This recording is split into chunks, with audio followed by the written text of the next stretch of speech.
Hello and welcome. You are listening to episode 78 of the Nearly Men Video Games Podcast, coming to you live on Twitch from Scotland on Thursday, the 6th of January 2021.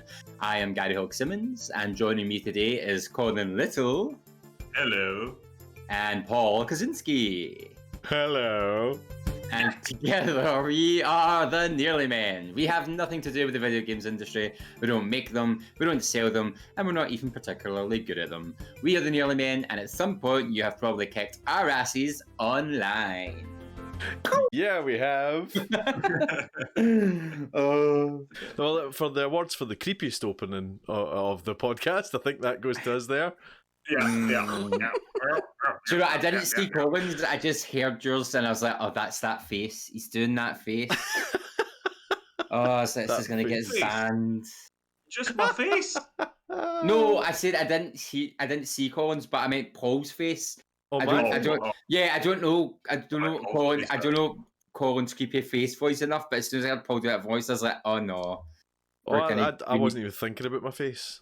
I said we need a responsible adult in the room. I don't think I was particularly doing a creepy face. I was just doing. I wasn't doing a not creepy face. But... Well, that'd be too difficult, surely. I wasn't doing a not creepy face. That's bold talk coming from you, Kaczynski, with that face. But how are we, gentlemen? How are we? I'm well. Happy New Year! Happy New Year! Yeah. How has the first 7 days of the year been for you? Because it's been mental everywhere else. It's been the best 7 days of 2021 yet. Oh, it's been ridiculous. I've seen all the memes on Insta and Twitter. I've tried my 7-day free trial. I would like to return 2021. Thanks. A friend of the podcast called it 2020.1. I thought that was quite good. And then who's calling you? I was going to say, I did see Wardiliv, friend of the podcast, did say that 2021 is clearly 2020 New Game Plus. Oh, very good. Very good. Which I thought was quite good. And the Discord, somebody put, does it unnerve anyone else that it's 2021? Yes. It's like, WON, yes. Yes, it did. Yes, it did. Oh, the puns. Fantastic. And all the D&D nerds who were like, it's 2 crits. This year's going to be awesome. We've now burned all their dice. Yeah. D20s don't exist. And the dice jail. Dice jail. They've been terminated, which is in that vat of molten lava. Just like, get them in. Don't remind us, no one is nat 20 anymore. We'll just roll D12s.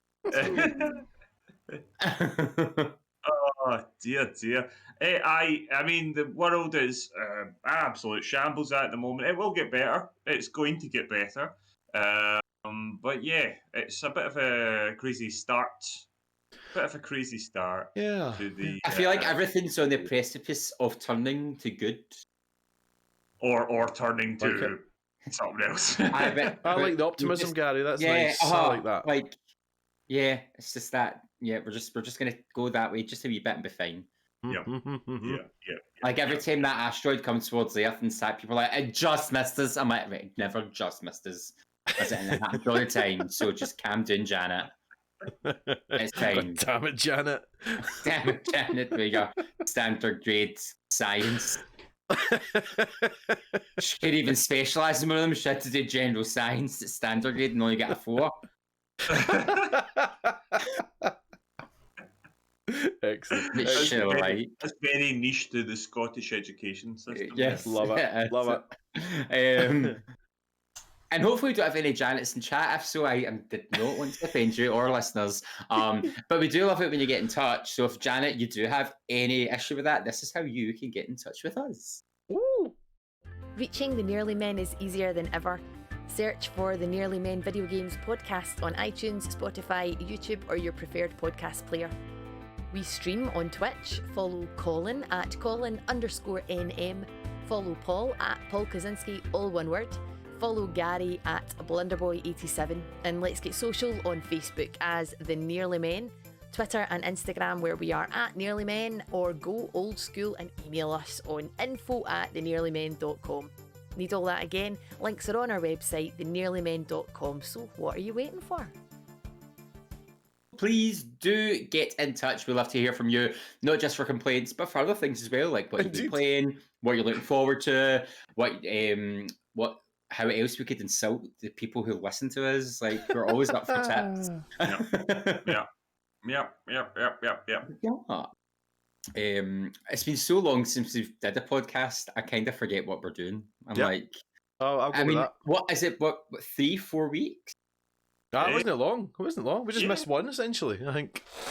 Yeah, so what was the week before Christmas and then 2 weeks? So I about No. 3 weeks? 3 weeks? I thought it was earlier than that. Wasn't the week before Christmas a multiplayer No. stream? No, was it?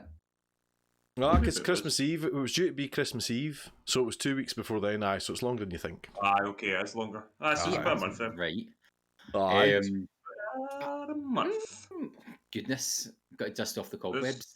A lot Luckily of for... lovely. Oh. I'm just saying, there's a lot of lovely folks in the chat. Hello, you lot. We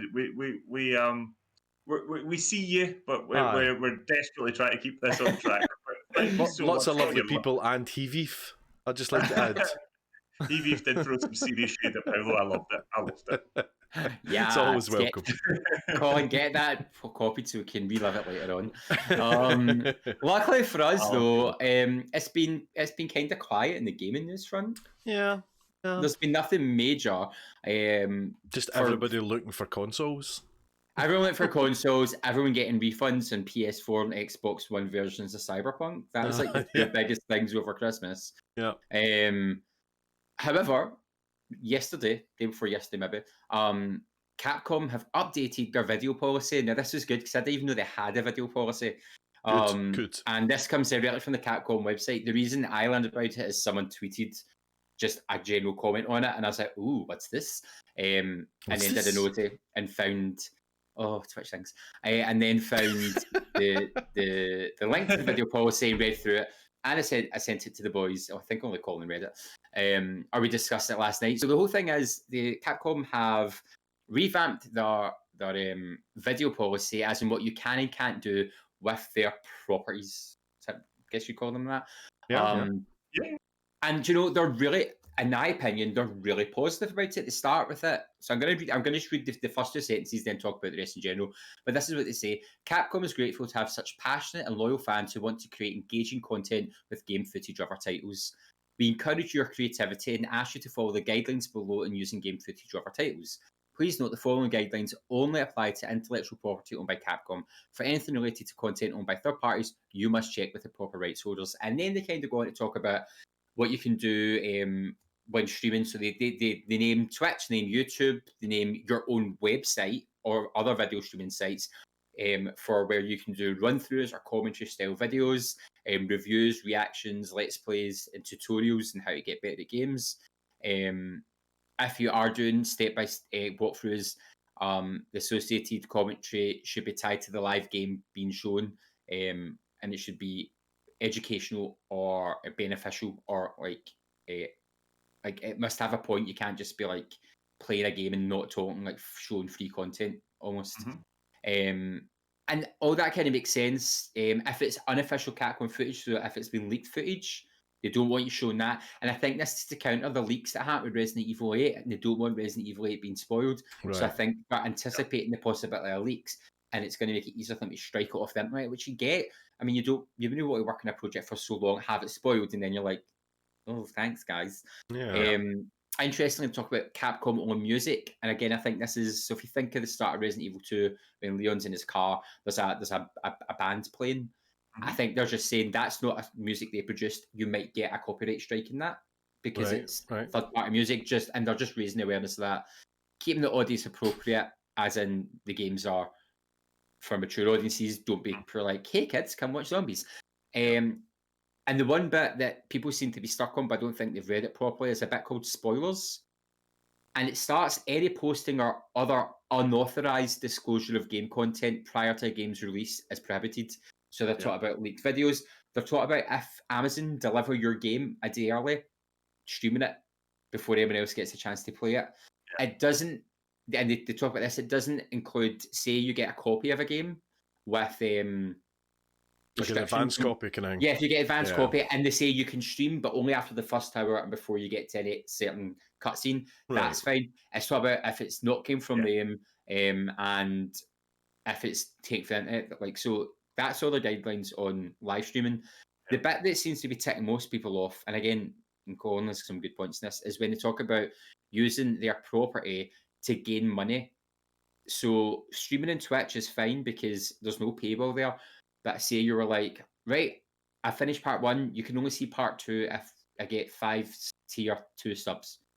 Or, and this is another one, they are restricting and prohibiting the use of Capcom properties as emotes because you're paying for emotes, and technically you're locking their property behind a paywall that you've created, which doesn't benefit them. So you're making money off their brand, and nothing is going to Capcom. So there's a bunch of other things in there, but I mean, I've kind of voiced how I feel about most of that just from talking about it, and it's a really interesting document. It's really short. To me, it seems really positive and really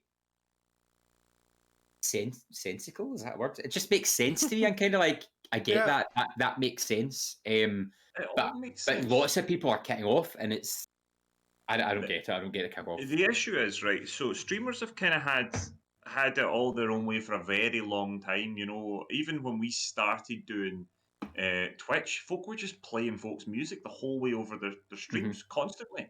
But you know, we are performers. We've worked at that before. You know, we get you know, if we get a buyout for a job, you know, they're using our face, they pay us to use that, and once the terms of that run out, they need to either rebuy it or they have to stop using it. That's how you get paid. That's how artists get paid. That's how, you know, things like Spotify and Apple Music pay artists an absolute pittance for what they're making. If you really want to support a band that you love, you need to buy their record, you need to go to their concert, you need to buy their t-shirts directly from them.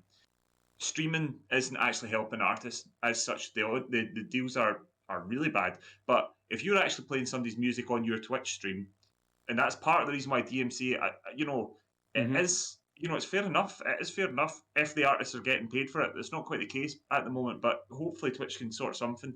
Maybe they can come to some sort of agreement where you could pay for a premium account or something. You could use music or whatever, but PRS and all that, I don't know.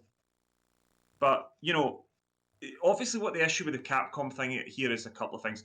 What they're saying is you can stream their games.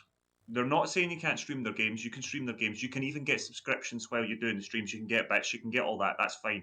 What you can't do is say, I've got the brand new Resident Evil on launch day. It's going to be on Patreon for £30 a month Patreons. Right? Yeah. You can't do that. Because that's basically, that's like being a scalper or bootlegging something or buying PS4s and then or PS5s and then selling them at 800 quid. That's what you're doing. You're making a skin on top of things. You're not making the money. You know, Twitch subscriptions and all that are to support the streamer, but it's not. You know, that's because people who watch us want to help support us and keep us making content. They're not paying to then view the game. They can go and see the game. They can buy the game from Capcom if they want to play the game. What they actually are doing is paying to support us and join in an experience with a streamer. When you're hiding that on top, you're being cheeky and you're trying to take extra money on top of that, and that's exactly right. And I fully understand why Capcom are standing by that. Using emotes and stuff, again, that's just copyright. If you had a picture, if you were going around with Mickey Mouse as a thing, you're damn right. You know, if you started making lots of T-shirts with Mickey Mouse on them, Disney will not be happy about that. You don't own Mickey Mouse. You can draw him for a little poster to put on your wall. But if you're starting to sell people, come and pay $5 a month and you can get these Mickey Mouse emotes that I made. You maybe made the emotes, but you've stolen the look. You're trying to make a skin off of somebody else's intellectual property. You know, the thing even with, I'd even go a step further. A lot of the time, the people who make the emotes who use the emotes don't make the emotes because they don't know, they either don't know how, they don't have the time, don't have the skills. So they'll go to someone and they'll charge them a one-off fee. So like, I might call, can you make a bunch of pirate theme emotes? That costs 60 quid for 3 emotes. Great.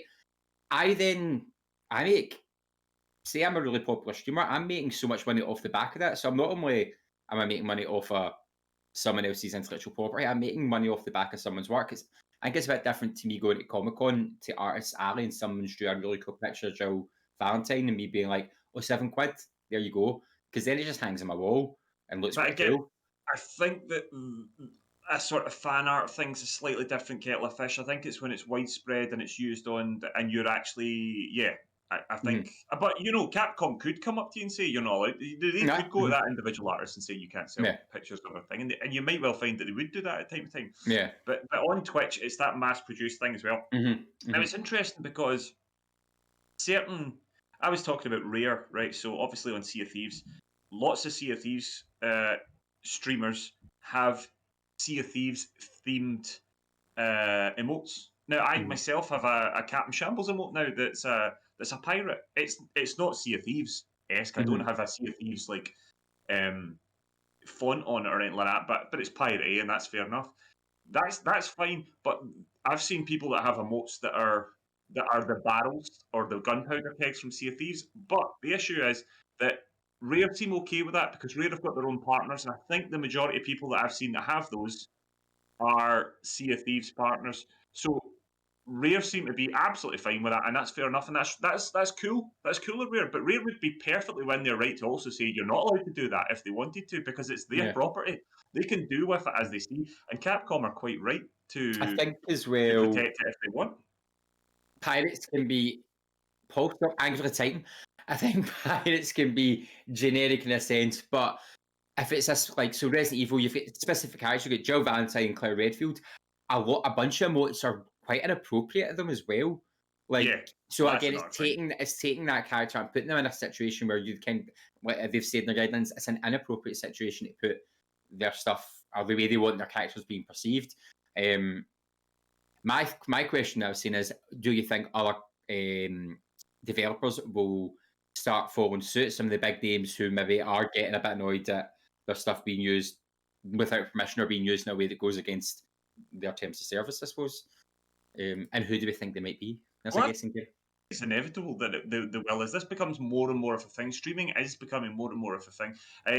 Coincidentally, just before we go on that point, we've had that experience fairly recently when Resident Evil 3 came out, and it was Capcom as well.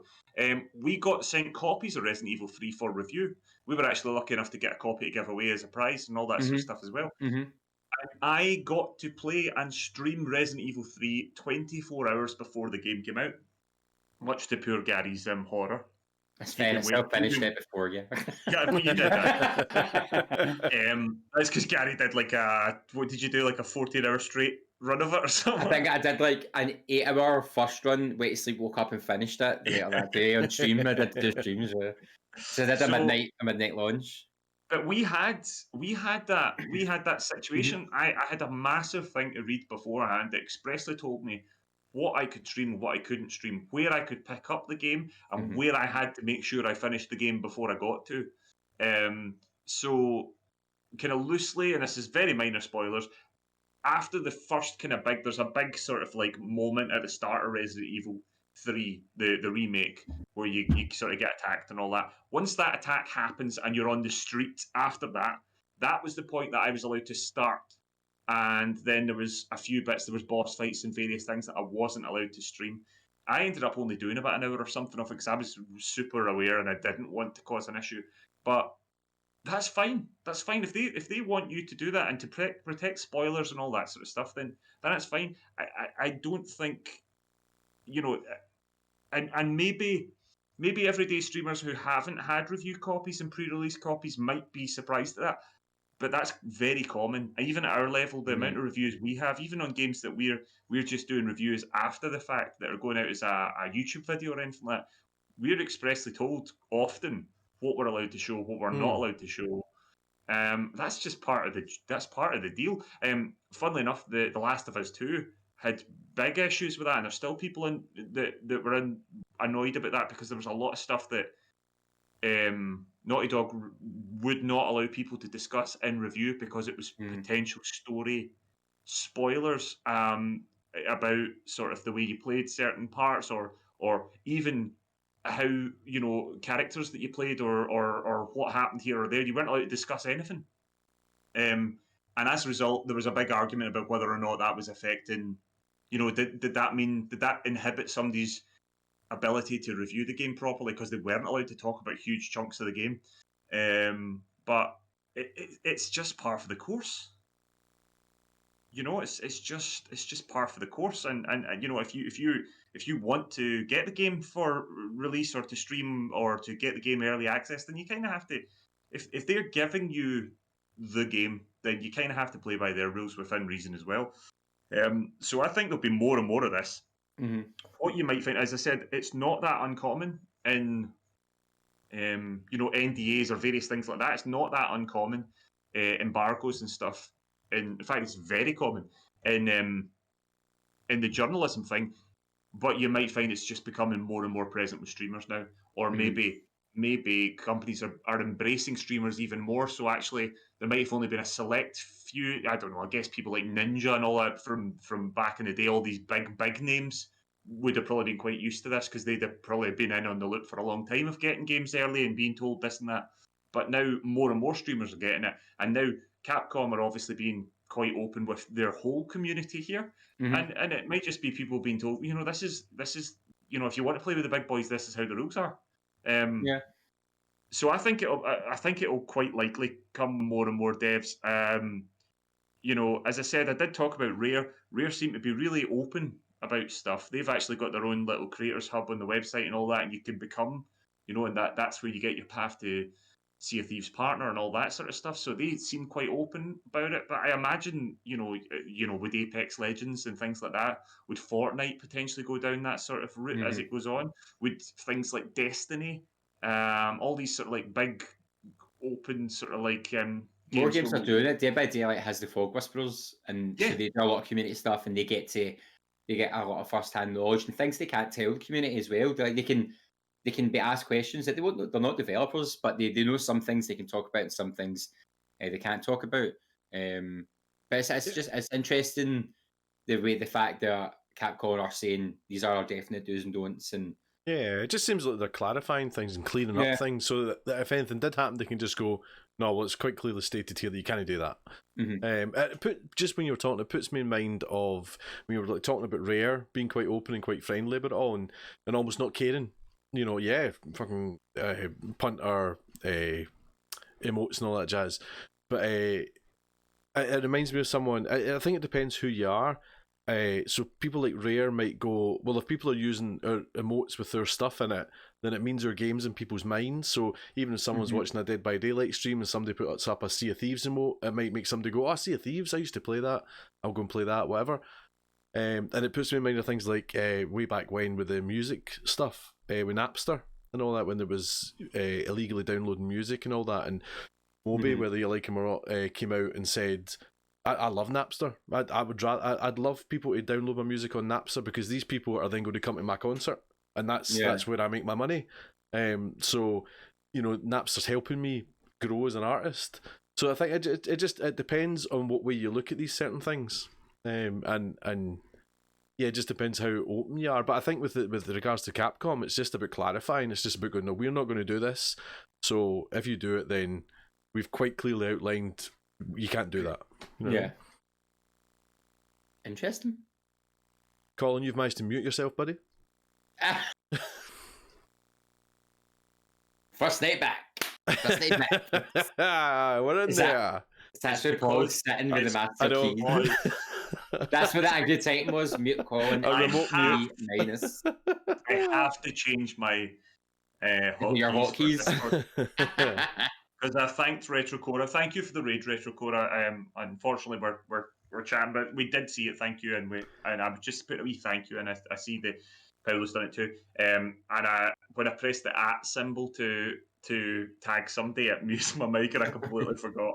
Because I was talking about Lars Ulrich, Paolo.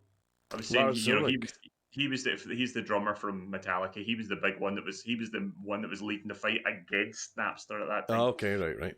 But it's an interesting one because somebody like Moby was already quite a big star at that point, was already quite rich, whereas there was other artists on there who needed their money and weren't getting it. So there is a type. I mean, oh no, I get it. I don't think it's right. The bottom line is you're stealing somebody's work. But what I'm saying is with the Rare thing, some people look on it differently. Some people look at it as free advertising almost. And there's definitely an element of that. But the issue is, and that's the thing, because, as Gary said, if people are making emotes of Jill Valentine, that's one thing. But if they're making emotes of Jill Valentine and she's topless, or she's saying one of the big things, racial slur or something like that. One of the big things is mods to the games, like nudity mods and stuff as well. Yeah. Okay. Yeah. Which are terrifying because I've seen them. Oh, aye. Well, that's the thing, and that's where you have to protect your brand.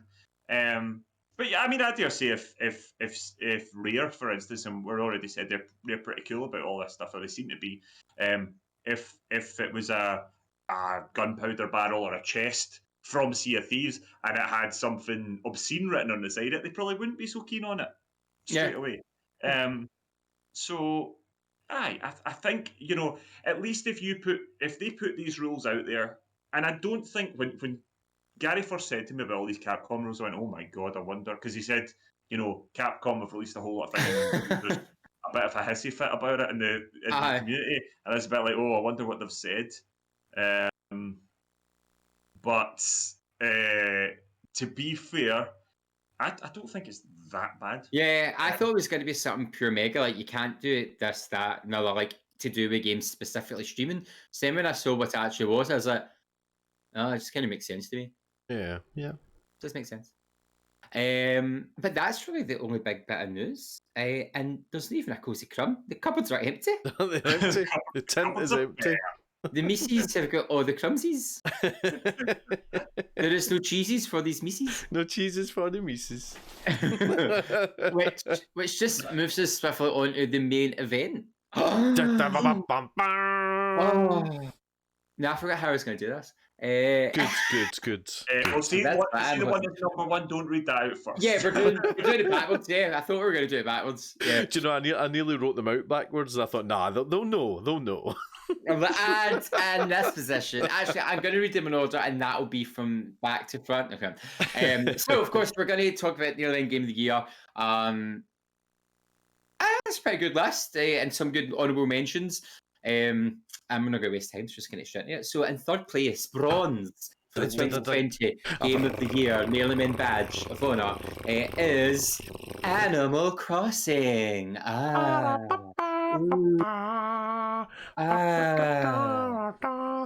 Can I just throw in that I watched a very sad moment today with Animal Crossing. All I could think about watching MJ's stream was the fact that this was going to be on here tonight.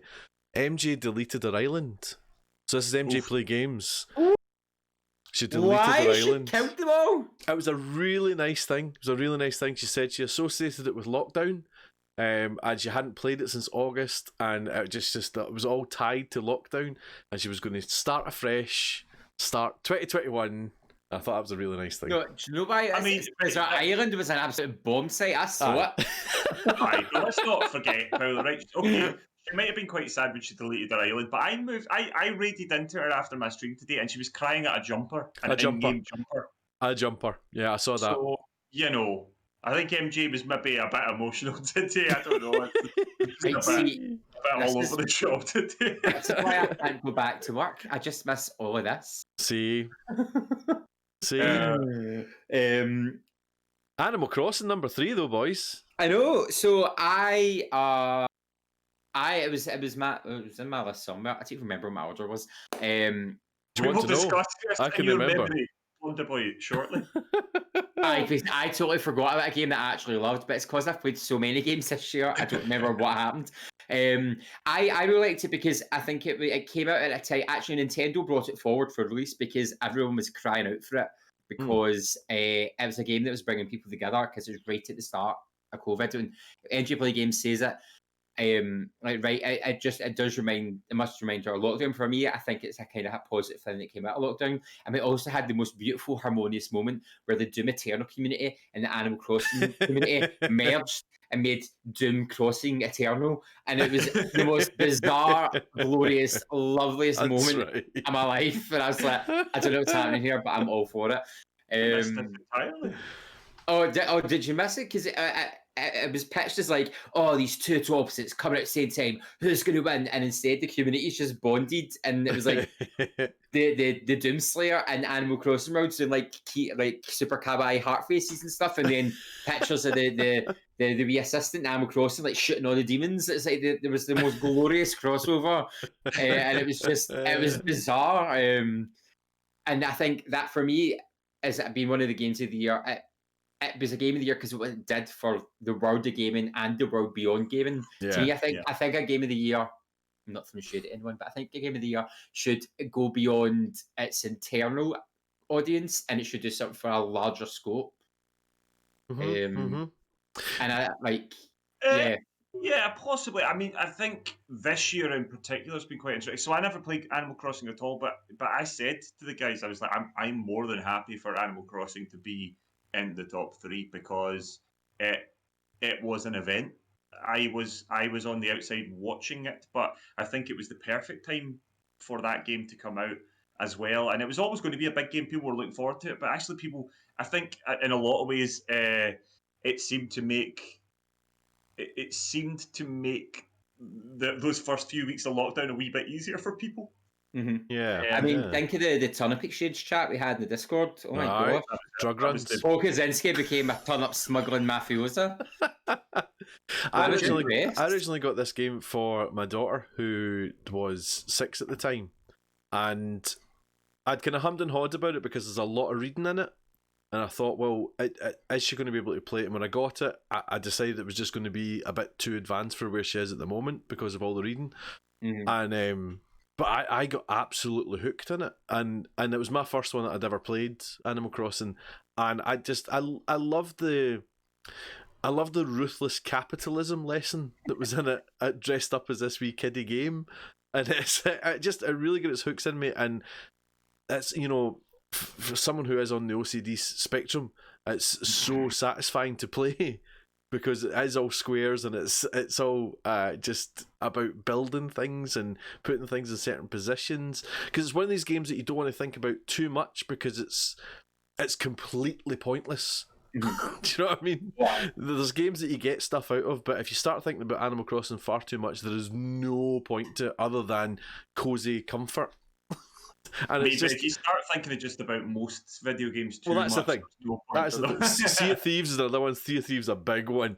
Don't go down that rabbit hole. But the Animal Crossing. I think about Animal Crossing as well as. I think about Animal Crossing as well as people started hosting TV interviews on it. Remember? Yeah, Gary Whitta. Yeah, quizzes on it. There was like blind date was happening in it. It became this platform for this ridiculousness that no one anticipated, but everyone needed at that point of the year. Yeah. Talking about a lesson in capitalism and rampant capitalism, I do see Evil Monkey saying that it's his game of the year due to only letting one person start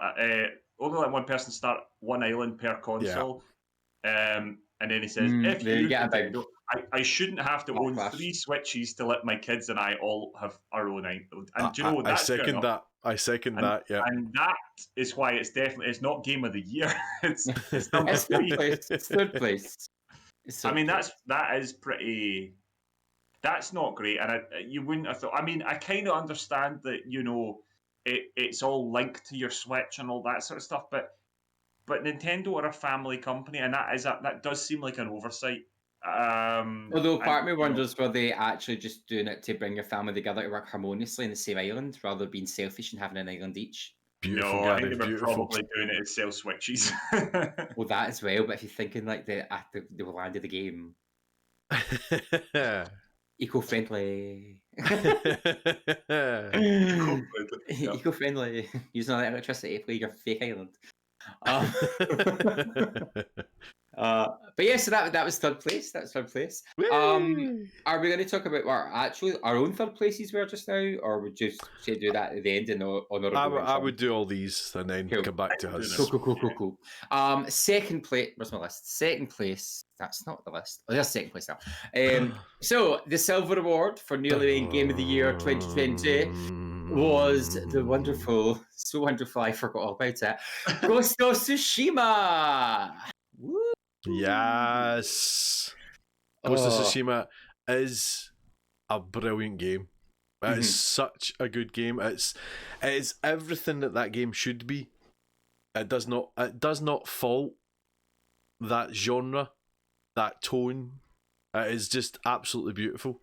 Absolutely beautiful in every possible way. It's so respectful to Japanese and also Asian kind of cinema that it's just it's like serving Asian cinema up on a plate. It's that tasty. And it's so satisfying. It's got the best combat ever in a game, I think. Oh, I don't know about that. Aye, I love the combat. Do you know what I would I love the absolutely combat. love? I love the R2 button making you do things that pick things up. I know, Colin, you really struggled with that for some weird reason. Chop But his horse. to me, it was an extension of my arm just doing things. Yeah. Like it made sense. It was like, oh. The motion of the combat feels right. What you're doing with your hands, it feels the right thing to do. And what I would love, you know, they've done great by putting in the multiplayer stuff as well. What I would love that multiplayer stuff is amazing. I would love duels. I would love to do 1v1 duels as multiplayer. Well, I dare say that something like that might appear at some point. It'd be so good. But the story's beautiful. Oh my gosh, in places it is absolutely stunning. And it's just that beautiful high drama that Asian cinema's got. With the beautiful, picturesque, almost Zhang Yimou type kind of backdrops. It's absolutely beautiful. I love it. I mean, I'm not quite as enthusiastic. I love Legends. I think the standalone thing, Legends, is amazing. Look at the Golden Forest. It's so funny. Get to the back of the bus, little. I'm not as... I mean, don't get me wrong, it's very good, but... And this was my point, right? So, this was why it's not Game of the Year, whether Paolo wishes it was or not. It would have been if I'd got my list right. I know, Gary, you're dead to me. You're dead to me, Gary. Here's the point, right? Here's why it shouldn't be our Game of the Year, right?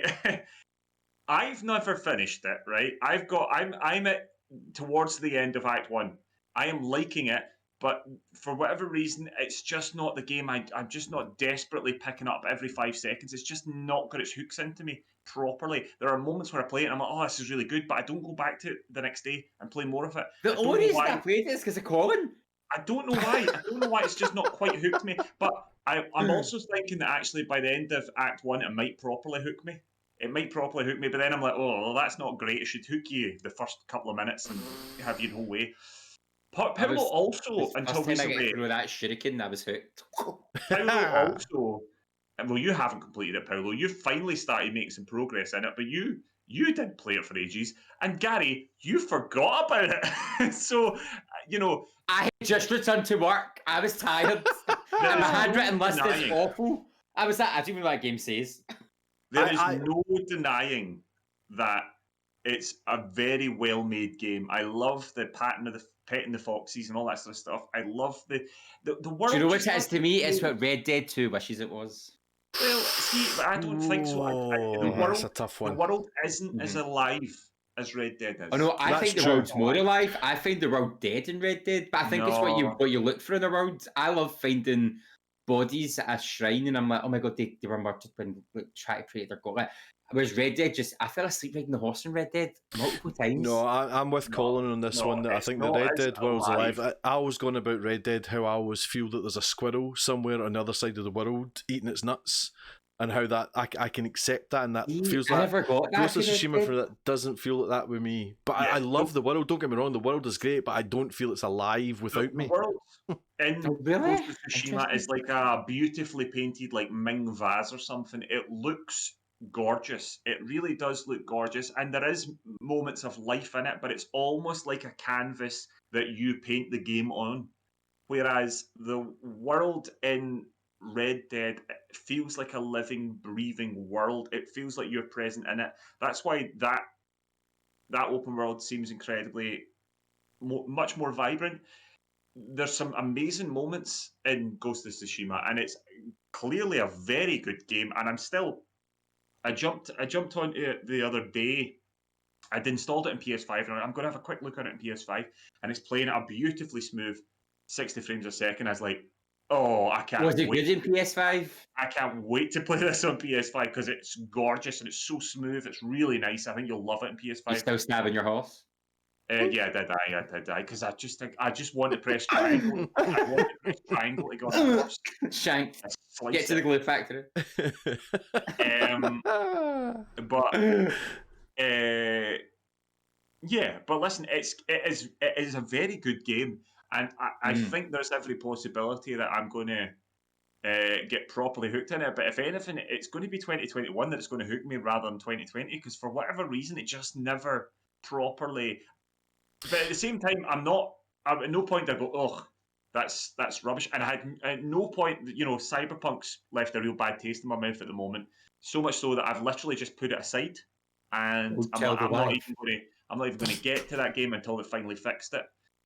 It's not like that. I already was very suitably impressed with Ghost of Tsushima. It just didn't quite grab me. But it doesn't mean it's not good. I love Legends, and I am looking forward to playing it at some point when I get back to my list of shame. Honestly, I love the game. It's got so much variance in it that it's impossible for me to get bored in it, because you can do your story missions and they are gloriously structured. If you get bored with that, you can then go and hunt a fox den and do a bit of hide and seek kind of thing. And you get to pet the fox. You get to pet the fox, and if you're bored with that, then you can go and you can attack a wee camp, it's just there's so much to do in it. There's so much. Or you can go write a haiku, or you can go chill in a spring. Oh, it's pure lush. Even though the island's like crumbling, I'm going to go chill. It's absolutely beautiful. And then they added in the legend stuff, which is great fun. Glorious. I could play that all night, and we have done many a night. There's. I'll come back to another point in a minute, but it's so well done. It's just such a beautiful love letter to Asian cinema, particularly Kurosawa, but the whole of Asian cinema. It opens up. It's not just Japanese. It's beautiful, absolutely stunning, And you're dead to me, Gary Hogg. Dead to me for forgetting Jin Saki. Well, I was rushed. It's literally that I just finished work and was vacuuming and trying to log off an email, and I was like, wait, what else do I do? Nah, negligence. Negligence. Half a job. Sheer negligence. Half a job, Hog. I mean, it's what become its fate for me, to be honest. So, I mean, why stop it to 2021?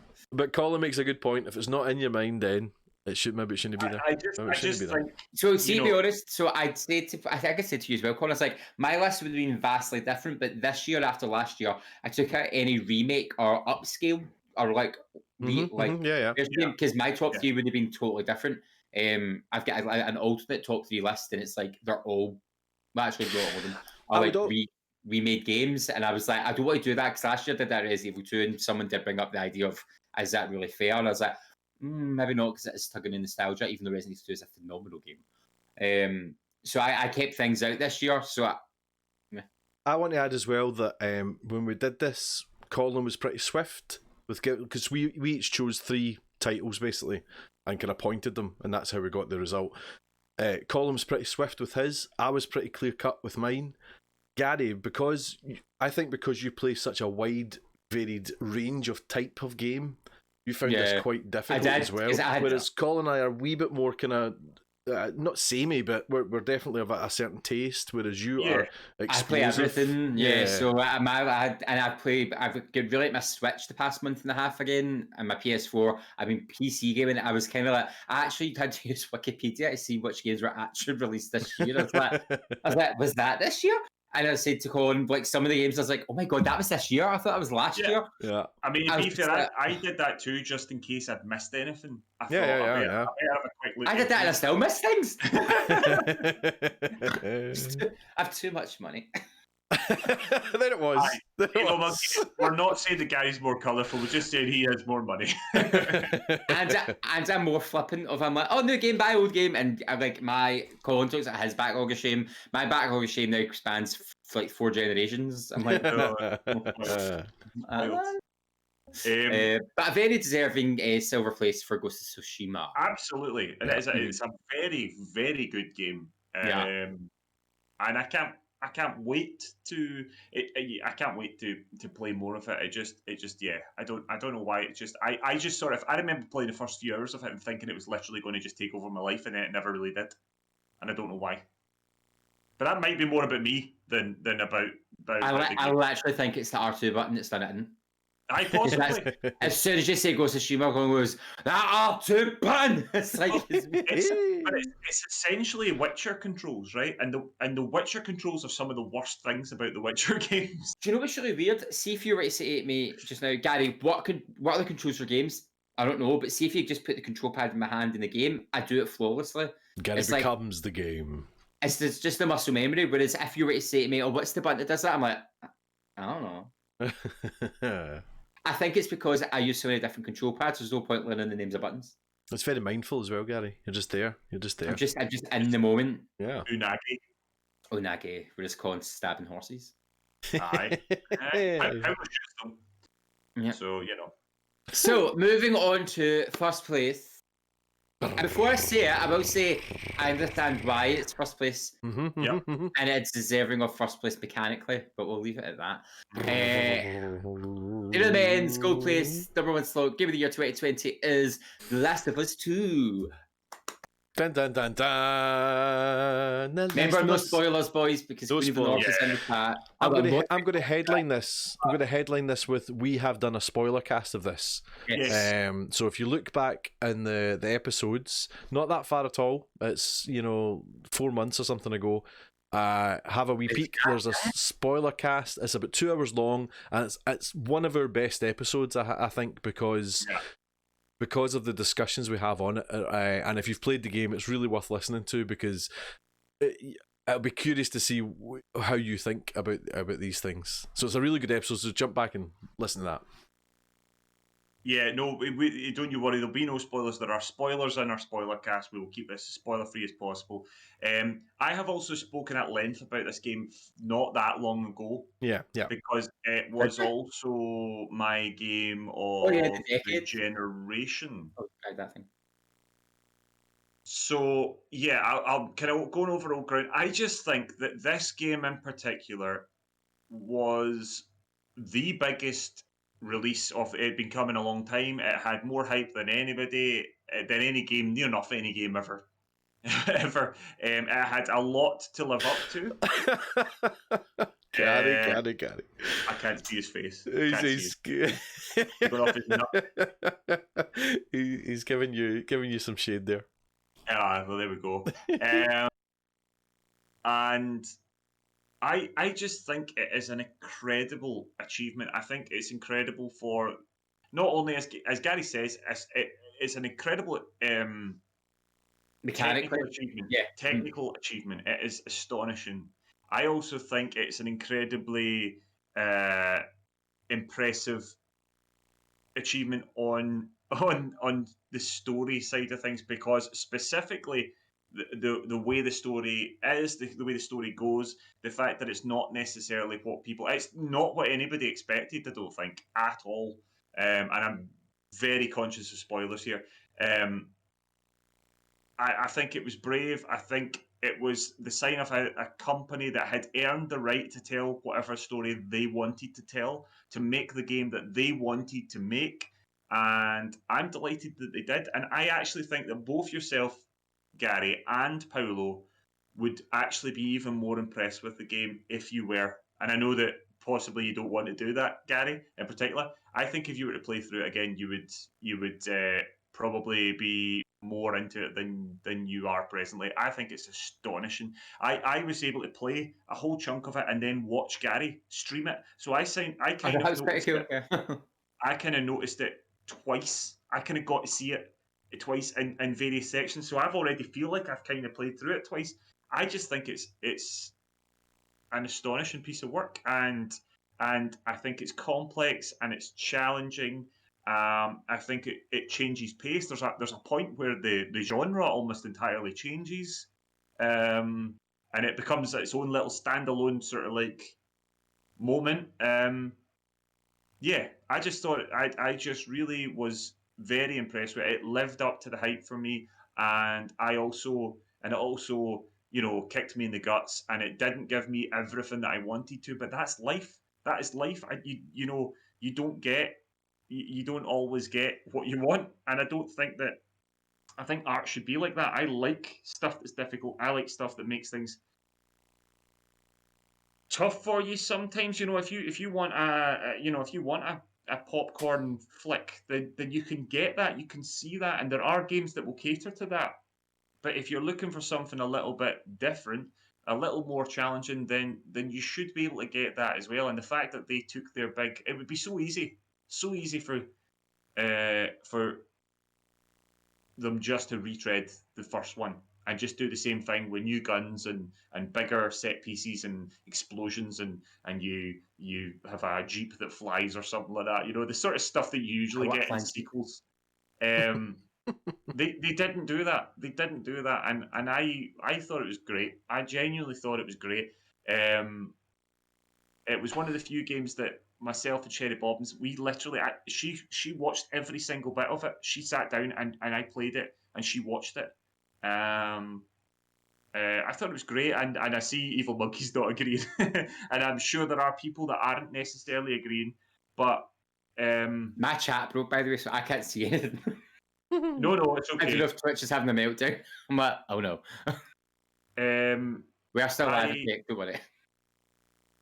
Yeah, I just think it was astonishing, and as I said, it wasn't necessarily the game that we expected, but at the same time, I think it's all the better for that. I genuinely did. I know that, and we've been in depth about this on the spoiler cast and the previous one. Paolo's got some issues with it, but I would be interested to see how Paolo might feel if you were to play it again, knowing what you know now.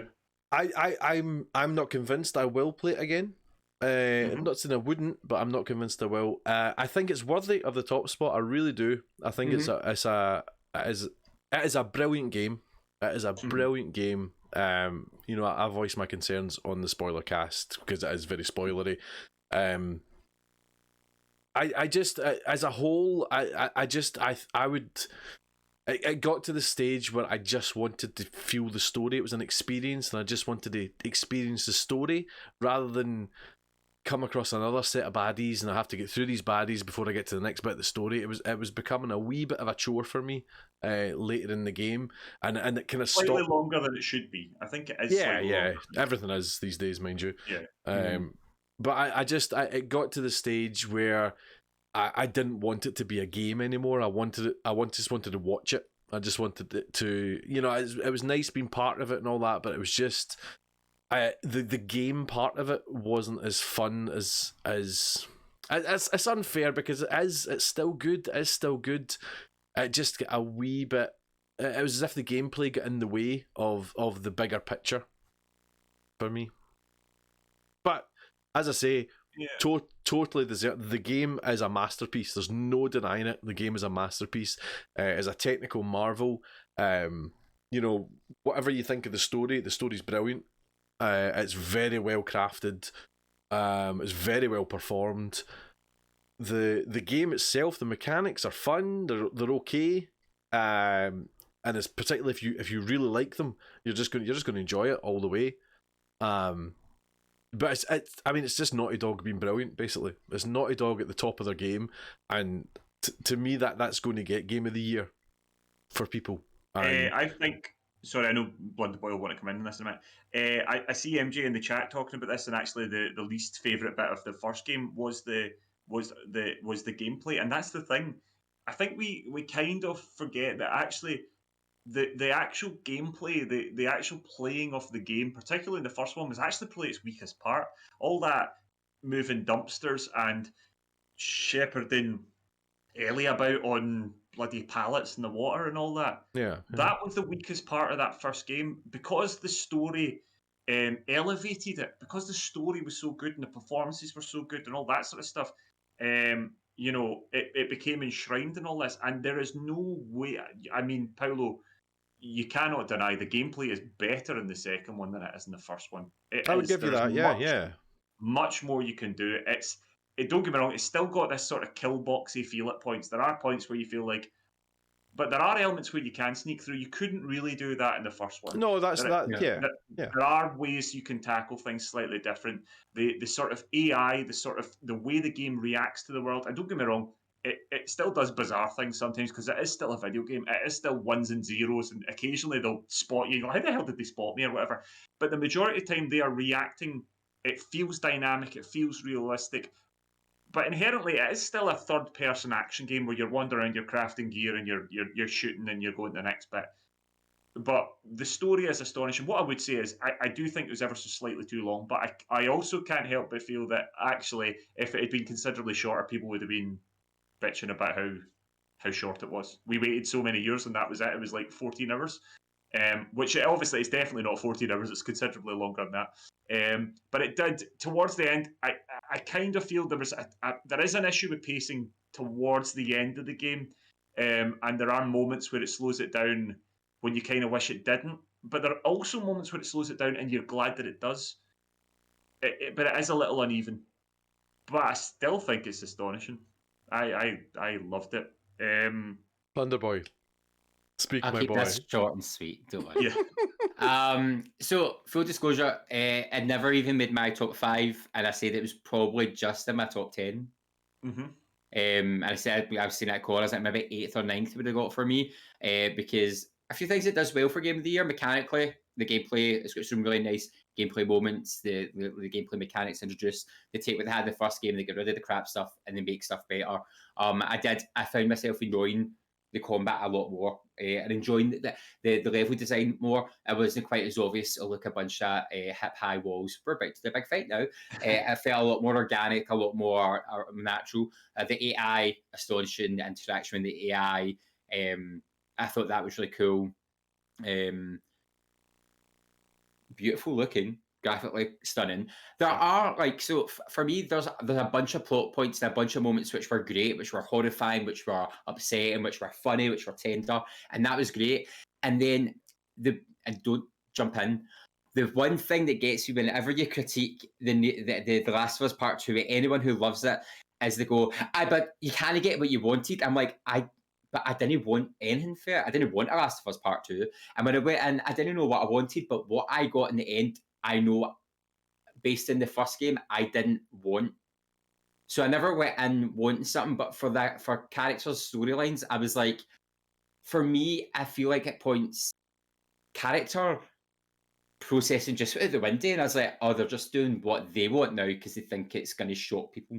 And that's where it stands for me. And I get people have opinions, and I won't change yours, and you won't change mine. And I go over that in the spoiler cast. But for me, that's where I was a bit. I mean, Daybreak, she's not here, but Daybreak watched me finish the game on stream, and I was done at one point. Well, if you watch the spoiler cast, you'll see what I was saying.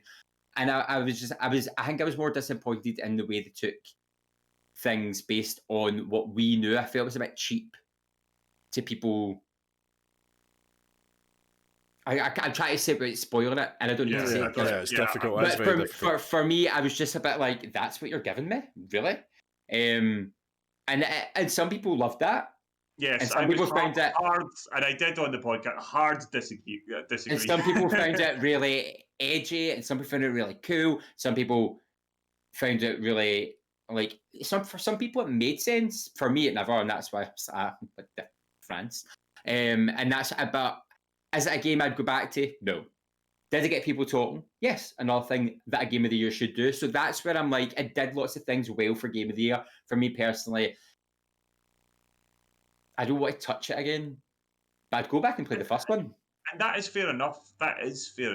I just wonder if you did force yourself, if you would enjoy it more. Maybe you wouldn't. I don't know.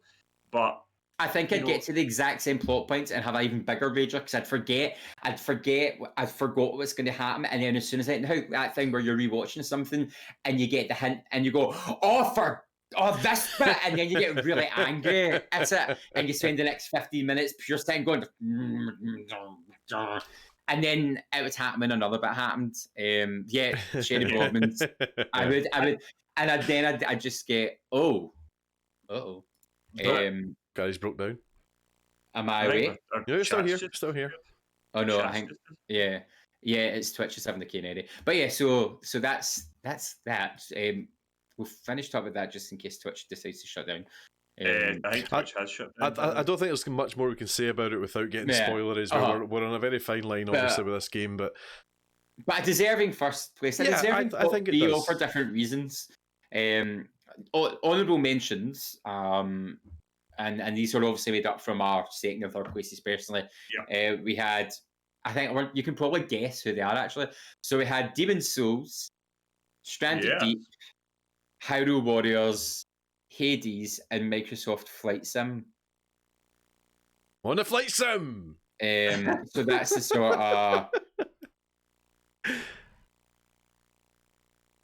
the kind of runners up, which we were kind of just debating which would be the other possible second and third places. And I think again, all good games for their own reasons.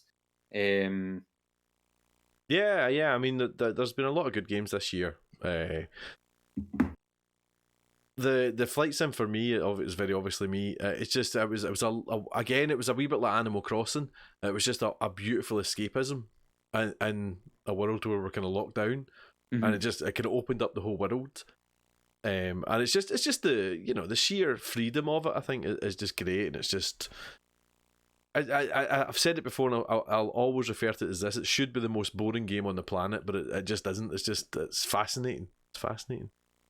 And you definitely get your money's worth from it because every Sunday, right? And it is the perfect game for that stream. I wonder if I thought you were going to say the perfect game for you. White is into it if he wasn't streaming it.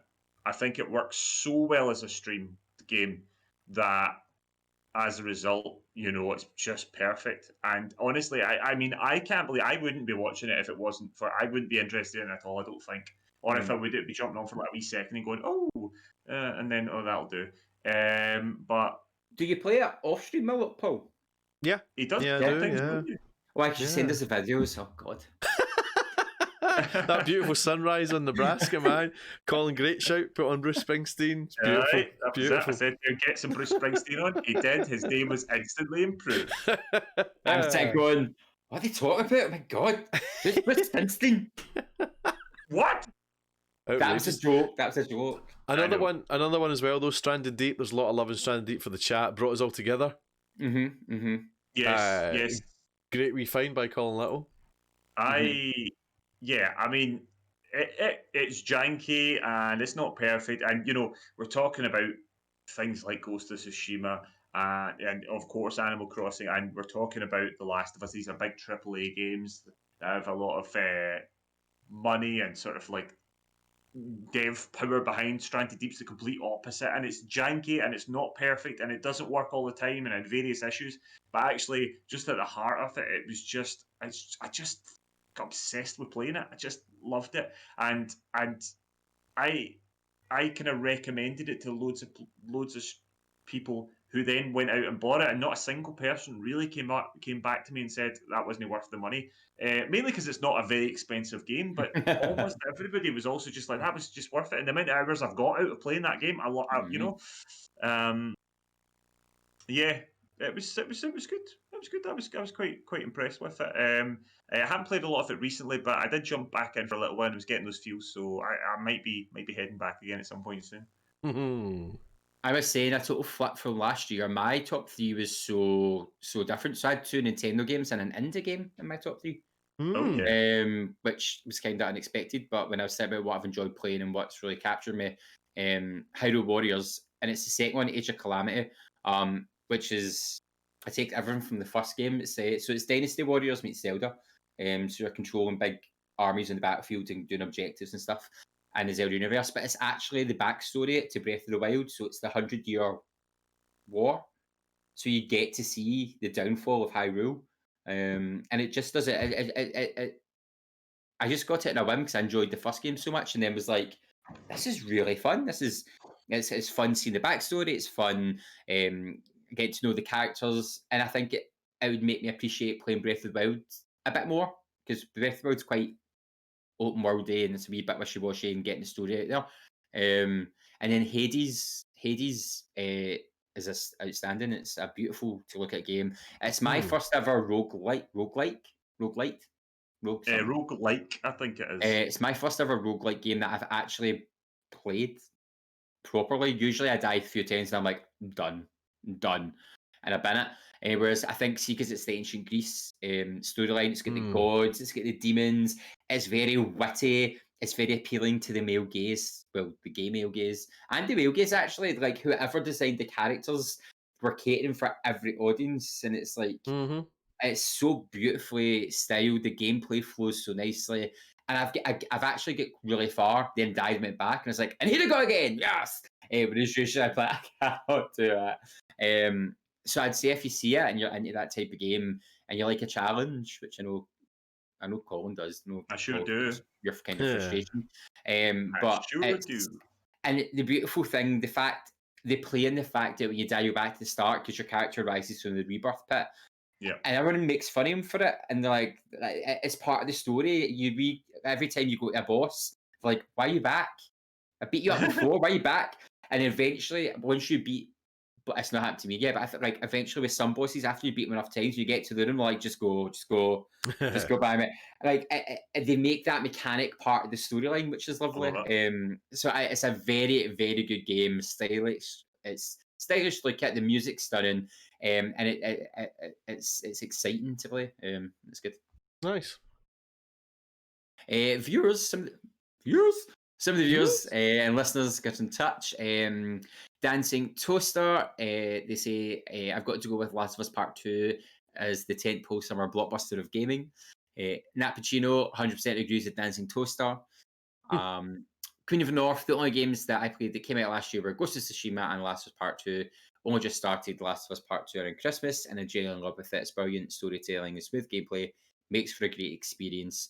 Plus, I've tried twice so far. While I Took Ghost was not necessarily the main campaign, but the co-op mode, allowing you to play in pairs or up to 4 people. Yeah, it's one of the most refreshing online modes to see in a sea of battle royales. And again, I would absolutely agree.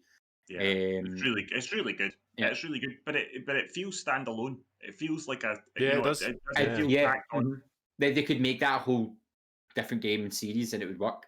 Yeah, we've not even done the raid yet, guys. Come on. What? The raid. I know I've not done the raid. I know I need to get back into it. I need to get back in it. What? Yes, we do. Jacob's end of the show. I'm still torn. James at 42. For me, got to be Ghost of Tsushima. Just loved it from beginning to end.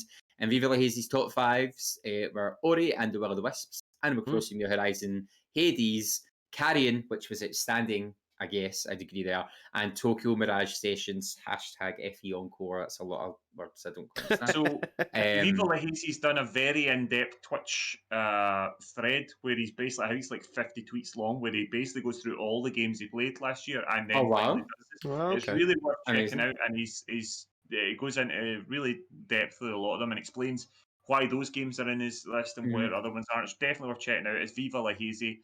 I think it's just Viva La Hazy is his Twitch Twitter handle.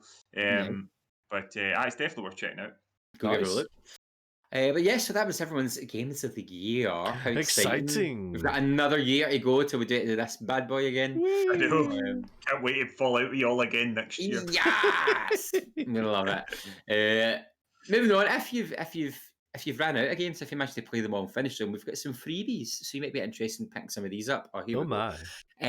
So Games with Gold on all X consoles. What? From the 16th of December to the 15th of January, you have Bleed 2, an arcade game. From the 1st to the 31st of January, you have Little Nightmares, which is a horror adventure, which is outstanding. Highly recommend. The 1st of January to the 15th of January, King of Fighters, a fighting game, surprisingly. 16th of January to the 31st of January, Breakdown, a first-person action. And the 16th of January to the 15th of February, Dead Rising, Zombie Carnage 2006 Remastered. Did not expect to see that there. Very good game. Controls like a dumpster truck. Just be warned.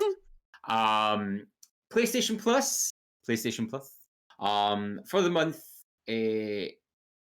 of January, you can pick up Man-Eater on PS5. Watch out, boys, she'll chew you up. I love how it's Shark RPG. Shark PG, yeah. So that's PS5 exclusive. Yes. But you can go Yes. into the PlayStation Store on a web browser and add it to your library for when you do get a PS5. So there's that. Yeah, And then you can, yeah. I believe Colin and Paul, when you got Man Eater and loved it. Both of us played it, yeah. Was it both of you? Both I of you? reviewed it. Both of us. I don't know if I loved it. Like you loved it as It's- a review game. It's was all right. fun. Yeah, It's fun. it's definitely worth a download for Oh, free. aye. I quite fancy seeing what the PS5 upgrade's all about and seeing how it looks on that. It's quite a good looking game. More people. Yeah, More people to I mean, eat. it's definitely worth picking up. And it was last year, a game last year. It's perfectly good. It'll do you a wee 15, 20 hours probably, and then you'll be sort of. And it's probably, I mean, if you're up for a fair bit of grinding, it's quite an easy platinum. I'm actually very close to platinum, and I haven't quite done that yet, but I'm not far off. I liked it. I liked it that much and close to platinum. It's all right. Well, I liked it. Alright. I got that many trophies. I was a bit like, well, I suppose I might as well platinum. Would love a game like that.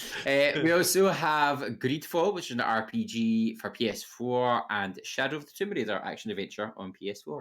Yep. And those are your freebies. Beautiful. Yep. Stunning. So apart from games of the years, what have we been playing, boys? Do you want to talk about what you two have been playing? Because I've hung up my cutlass for good. Outrageous. It's for good. We'll get them back one of these days. We'll get them back. Admiral Paolo and I did Sass. a bit of multiplayer on Sea of Thieves. Again, I mean, there's not much more to say. It's a very well supported game. They did the Fate of the Damned for Halloween. They then did the Festival of Giving at Christmas time. There's always live events. There's always new daily challenges. Lots of cosmetics that get added all the time. It's just a very well supported game, a very vibrant community, and I just love it. It's like Evil Monkey always said. It's tools, not rules. It just gives you so many things to do, and you can kind of do whatever you want. Obviously, the PvP can sometimes interfere with your plans, but it feels like a big sandbox to play in. And sometimes the big bully might come and give you a bit of a bloody nose, but sometimes you get a chance to give the bully a bloody nose as well, and that's what I love about the game. It's not called the Sea of Friends. Well, that's it. And we, Paolo and I had a few folk come at us, and we took them down. We finished off that stream attacking a galleon. Oh yeah. In our plucky little sloop, and they sunk us in the end. But boy, did we make a right mess of them! You could tell they were very worried. They were very worried. You can hear little bits on the sort of like proximity mics and all that sort of stuff. And you could hear people getting quite stressed out about having to deal with this little sloop and why we weren't sinking, and they were nearly, I loved it. Paolo, any other thoughts? No, it's great. Just on the flip side of that, we also streamed with Just Off the Six. He's a good guy. He's a good guy. And on the flip side, a wee sloop annoyed us at the end of our stream. Absolutely ruined our night. So, But that's the game. That's the game. King for a day, chump for a whole life. I love watching you play it because you enjoy it so much. I think like having you on watch you play it is hilarious fun. So I'll probably still be there annoying you. It's great fun. It's a great team game. It's when you've got a good crew on the go that kind of almost just work. It's really good fun and really slick. It's really fun to play. And when people sort of know their rules or generally if people like doing a certain thing or are good at doing a certain thing, it can help. And when you're all working like an well-oiled machine, it really helps. But it's also got that thing where it can literally be suddenly it's all hands on deck, literally, because you're like, guys, we all need to repair right now. Or I need us all up here on deck on cannons because we're getting absolutely pummeled here. We need to fight. Yeah. And it's just, I just think it's a fabulous game. I love great it. Fun. I great absolutely fun. love it. What else have you been playing, Carlin? Okay, I'll take it. Well, I played a bit of The Long Dark, which is another survival game. It's stranded deep, but this one's like frozen deep, pretty much. I've spoken about this again. It's a brilliant game. You're in the frozen wastes of Canada, trying to survive. Super hard, fighting off wolves and bears and moose. And at the same time, fighting off hypothermia and starvation and dehydration and all that, and frostbite and various things. It's brutally hard. It is just really, I don't know what it is about it, but it just really grabs me. I love survival games. I just love them. I never knew I loved them as much as I do until Stranded Deep and things like that came along. I just love it, and it just constantly. I just love that sort of battle constantly, and that trying to keep your food levels up. Can I make it through the night, or do I need to go out and grab wood just now, or will the heat go out and I'll not make it through the night? All that sort of stuff. It's just really cool, dynamic game. I was very fortunate to manage to pick up an Xbox Series S, which I haven't really talked about on the podcast. I got one. It's Sea of Thieves runs like a dream on it. The Long Dark runs like a dream on it, and it's just been great fun. And as a result of that, I decided on the podcast on the Nearly Men Twitch channel, I decided to try out some Xbox games that I missed out on. So one of the games I've played is Rise: Son of Rome, which was an Xbox One exclusive launch title, I think it was. And I had heard sort of mixed reviews that it wasn't very good, and it was a bit, I think it's got a Metacritic of like 61 or something like that. It was a bit like, oh, it might be a bit duffed, but we'll give it a go. And I am very pleasantly surprised with it. It's incredibly cinematic. It's astonishingly brutal. But I've just really liked it. I thought the voice acting's really good. The combat's fun. It is a bit samey. When I had an Xbox, I remember it being all right. Yeah, I would actually say it's better than all right. I'm very pleasantly surprised with it, and I'm delighted that I decided to play it. When I got the Xbox, I jumped through Game Pass and had a little look, and I was like, oh, well, let's see what's on. I don't know. I've had Game Pass on PC for quite a while, but I don't think this was on Game Pass for PC. I think this is only on the console version or on Ultimate. So I suddenly saw that and went, "Oh my god! I always wanted to try that game out." It's I love my history. I love my sort of like hack and slash stuff, and I was like, "So I should give it a go." And I'm really pleased with it. I'm really enjoying it. I'm going to stream the rest of it next week on the Nearly Men channel. Yeah, I would heartily recommend. Paolo, I think you'd actually probably quite enjoy it. And as you can see, it's astonishingly violent. But yeah, I was very pleasantly surprised. So as much as Xbox exclusives get a real hard time, and fair enough sometimes, because we're not talking Naughty Dog and Sucker Punch and Sony Santa Monica levels of quality, but there is still some pretty decent stuff there, and I thought it was pretty good. Nice. I liked it. Nice. Paul Kaczynski, what you been playing? Do you know, there's no point in me talking. I've been playing all the same things, so just a Flight Sim, Red Dead, FIFA, Ghost of Tsushima. But those are the same things as always. I played FIFA on the Nearly Men channel, which was quite fun. I knew it was going to be a quiet night on Monday, so I slipped a wee football stream in. And it's good. It's just good fun. Red Dead, grinding away, made Moonshiner. That's me done the Moonshiner, the Bounty Hunter. Collector's just about done as well, so maybe this week sometime I might go into the Naturalist. Yes. Are you allowed to put that on stream? Well, on stream, Paolo keeps referring to it as the Naturist. That would definitely be against TOS, but naturalism is fine. Naturalism is animals and the natural. So what, do you go pet the animals rather than kill them? Yeah, you go and spot them, you find them, I think. But yeah, and you can tranquilize them and things like that. You can do things like that, but you don't kill them. Well, that's right, to knock them out. So yeah, but that's it. Just chipping away at the games. I don't know. It just seems like I'm in a wee bit of a limbo at the moment with games. Nothing new's getting started, really. Not yet, anyway.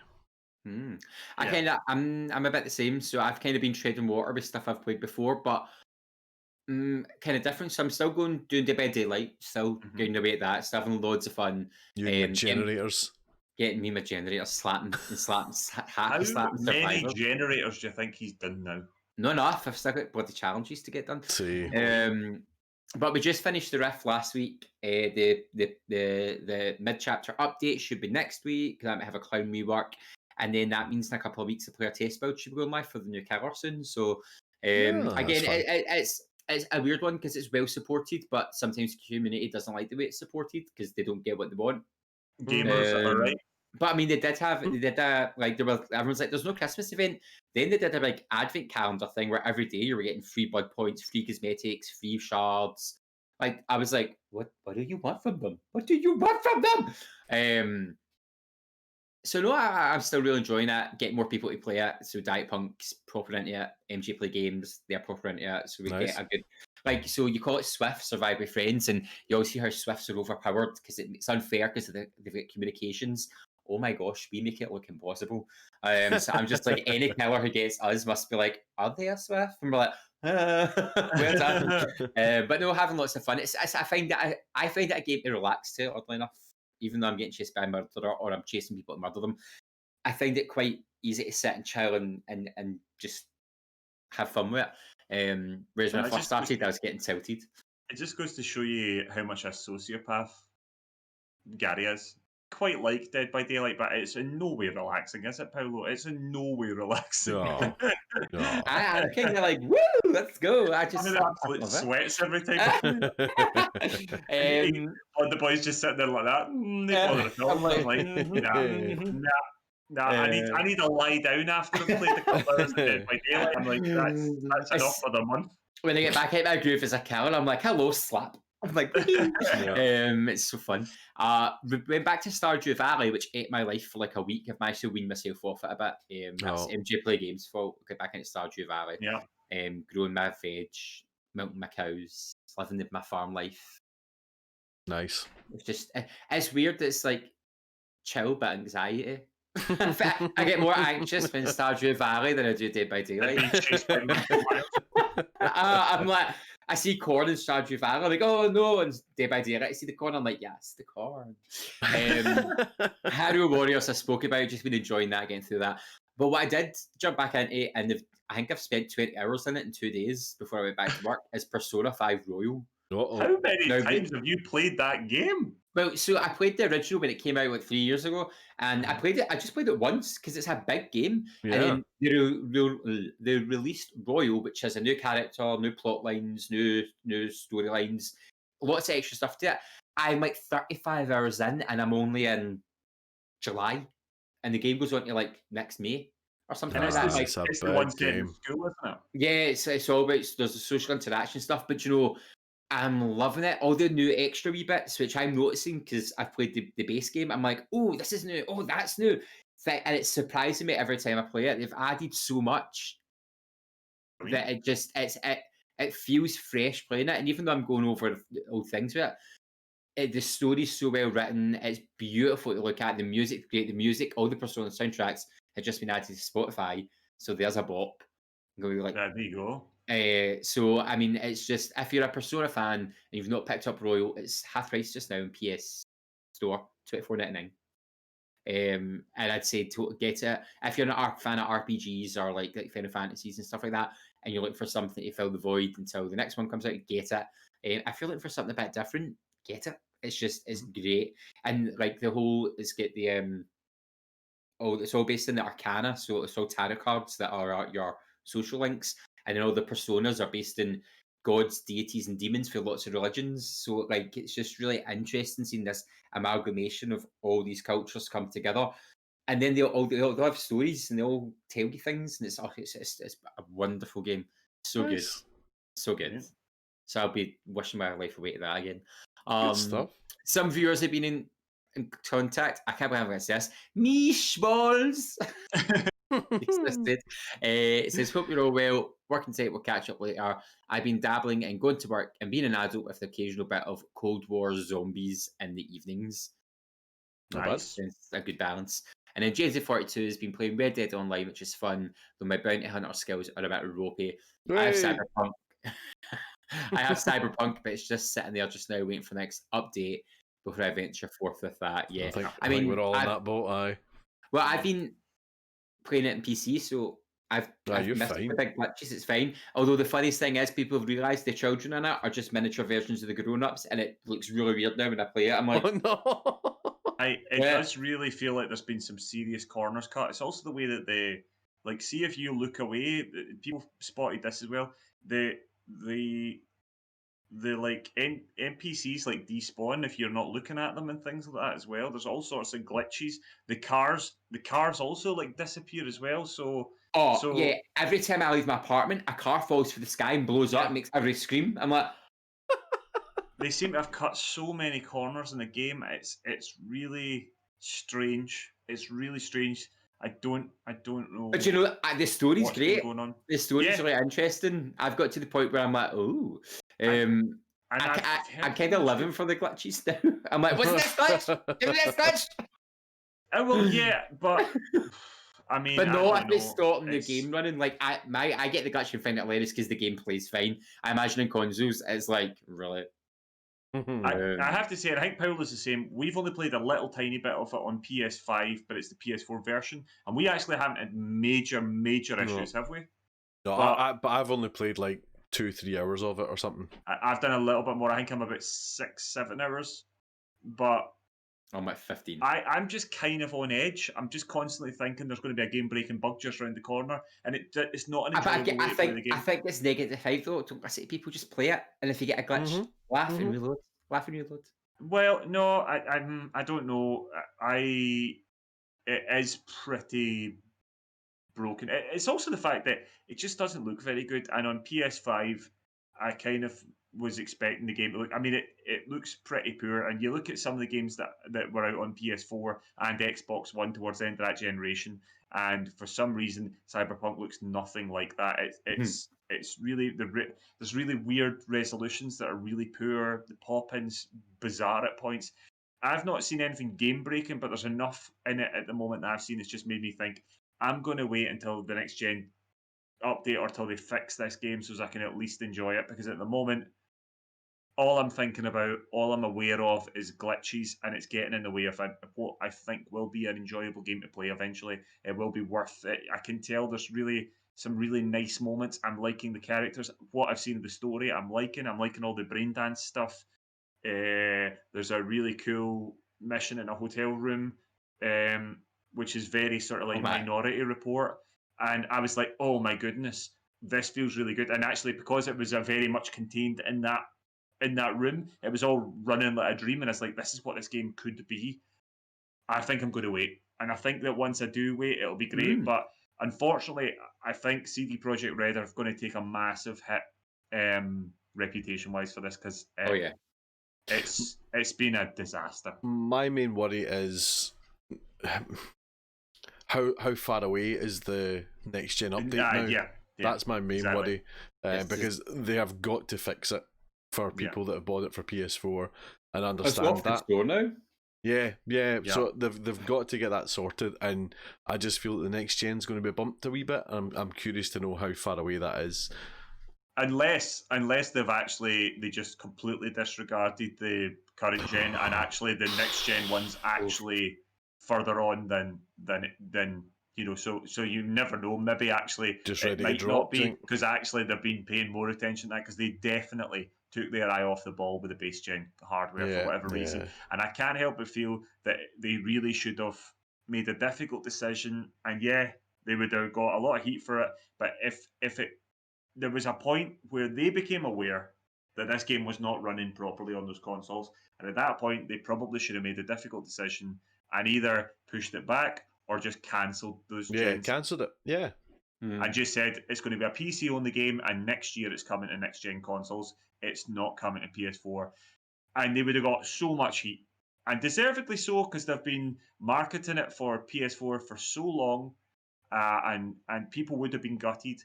But I can't help but feel that would have done less damage to their reputation than what has happened. I would agree. Because, Sony have next to never taken a game off their store. It's almost never happens. So the fact that Cyberpunk 2077, a game that was 8 years in development, became one of the only games that you can think of that happened to, that will never be forgotten. That, regardless, I mean, the next gen console version could come out, they could add DLC, and it could literally become the greatest game ever. But I don't think it'll ever recover from this launch, because it was a disaster. Yep. It's a real shame. It's a real shame. But I'm still looking forward to playing it at some point. But yeah, I hope to goodness that it doesn't take too long because I might lose interest. You know, if So you wait too long. can confirm the Nearly Men Cyberpunk spoiler cast will come in 2077. Exactly. Well done. Well, we did it early. We love it when you get in touch. So if you're looking forward to a game, if you've been playing any of the games, if you have any input on Cyberpunk or anything we spoke about, the Capcom issues, etc., please do get in touch. And this is how you can do that. We'd love to hear from you. Find us on Facebook as The Nearly Men, Twitter and Instagram, where we are at Nearly Men, or email info@thenearlymen.com. Hello, welcome back. Let's wrap this. Let's wrap this up nice and quick. New releases, not many. What? You have MXGP 2020 on the PS5 coming on the 14th of January. Hitman 3, PC, PS5, all major Xbox consoles. And PSVR. Yeah. That's exciting. That there. It does say the Stadia though. Fully in it. PSVR. Fully playable. Wow, on the 20th of January. You've got Ride 4 on the PS5 and all Xbox Series consoles on the 21st of January. And you've got Gravity Heroes on PC, PS4, Xbox consoles, and Switch on the 22nd of January. And that's it. Just 4 games coming out in January. Quiet time. Quiet time. 4 wee games. Usually this is the point where we talk about if there's been any good comments in chat, but then for our radio listeners, yes, the radio listeners, the podcast listeners, our OG listeners, for the audible listeners, could you be anything else? Twitch is broke, so again for the 6th time in January, it's been happening since the start of the year. I think they're getting dosed. So we'll have a few comments. I'm going to throw out one from Sherry Bobbins here, who says he's never buying Colin Little a game again. Ghost of Tsushima and Cyberpunk are the last straw. Yeah. Belgium I missed that comment. She also says that Colin's not a laugh and reload kind of guy, which I think we all know. I think we all know that, don't we? I think we all know that. Peeks behind the little curtain there. Sherry Bobbins also said 3 handsome men, to which Hevie said, nah, 2 and Paul. Hashtag banned. And I did like Evil Monkey when we talked about the MJ deleting her Animal Crossing thing, that lockdown was over, and the Evil Monkey said, wait a minute, I only know about the Nearly Men because of the pandemic. Unsubbed. so that's that. We were a coping mechanism and now we're gone. Well, it looks like just as well, because it looks like Twitch is completely gone. Twitch is gone. But you know, it's quite nice actually, Paolo, to I don't know what you say, obviously from when we first started out, and then obviously when Gary joined, we were still not doing the podcast on Twitch. This was how we did it, so it's quite nice to do it the old-fashioned way. The old-fashioned way. And just listening to our lovely podcast listeners out there. It's primarily still an audio podcast. Indeed. Yeah.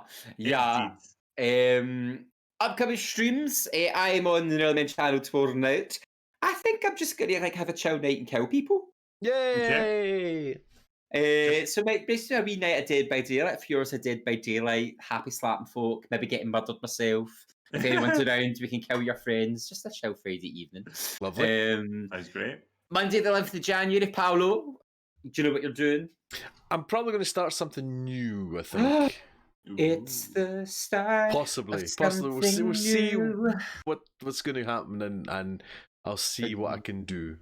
Oh, exciting. He's keeping that under his hat. Yes. Listen, don't let anybody fool you out there. He's keeping it under his hat because he hasn't got a Scooby. I'll work it out about quarter to 8 literally, Monday. I mean, honestly, he literally decides what he's streaming like 15 minutes before he actually streams something. He's with the fear.